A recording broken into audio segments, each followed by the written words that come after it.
Ulus Vali Devletabad Karideler'den Türkiye'de yaşayan dostumuz Ahmet Mecidi'nin fermaşına Alhaç Habibullah Tarık'ın avazında Yavar Kamiyabi'nin şiiri bile.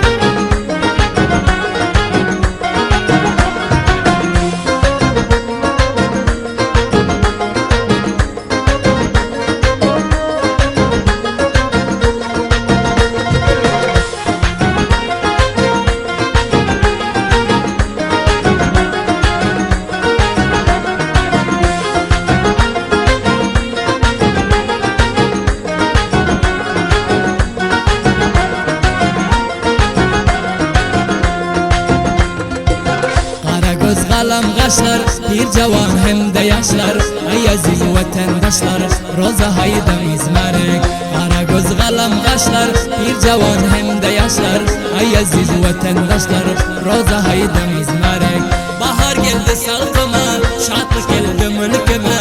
Afganistan halkıma roza bayram mübarek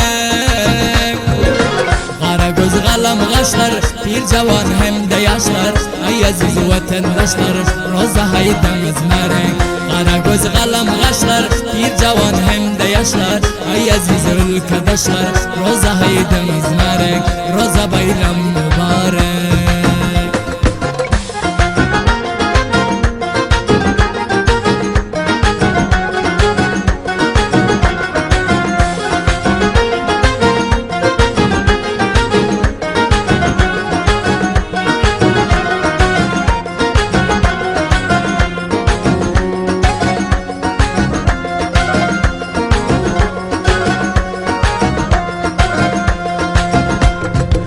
Kutluyorum hatayine canlara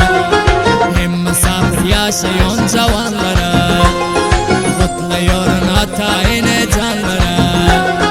Hem misafir yaşayan cavanlara Zahmet geçti kallara Mümin Müslümanlara Hem de kadir dağlara Roza bayram mübarek Kara göz kalam kaşlar Nevcavan garri yaşlar Size ey ülkedaşlar roza bayram mübarek İlimin palvarları siz iftihar şalları Vatan kahramanları roza haydam izmarek Şadiyan kara gözler ilim bezegi sizler Size ey gelin kızlar roza haydam izmarek Kara göz kalam kaşlar nevcavan garri yaşlar Size ey ülkedaşlar roza bayram mübarek Kimin hayt izzetine katılan şerbetine Ahli Türk milletine roza bayram mübarek Bu haydımız mübarek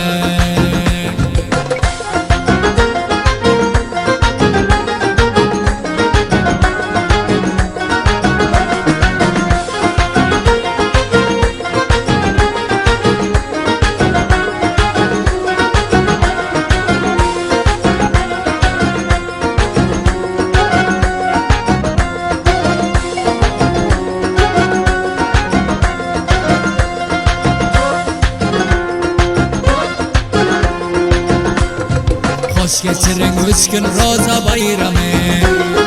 Atın yüreklerden kine uğamı Hoş geçirin 3 gün roza bayramı Atın yüreklerden kine uğamı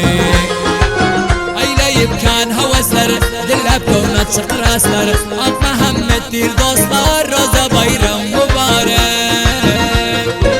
Yavar hamiya bir var Yazda merekla beşar Bir Habibullah kar Roza haydam izmarek Kara göz kalam kaşlar Bir cavan hem de yaşlar Size ey vatandaşlar Roza bayram mübarek Şadiyan kara gözler İlim bezegi sizler Size ey gelin kızlar Roza bayram mübarek Kara göz kalam kaşlar Bir cavan hem de yaşlar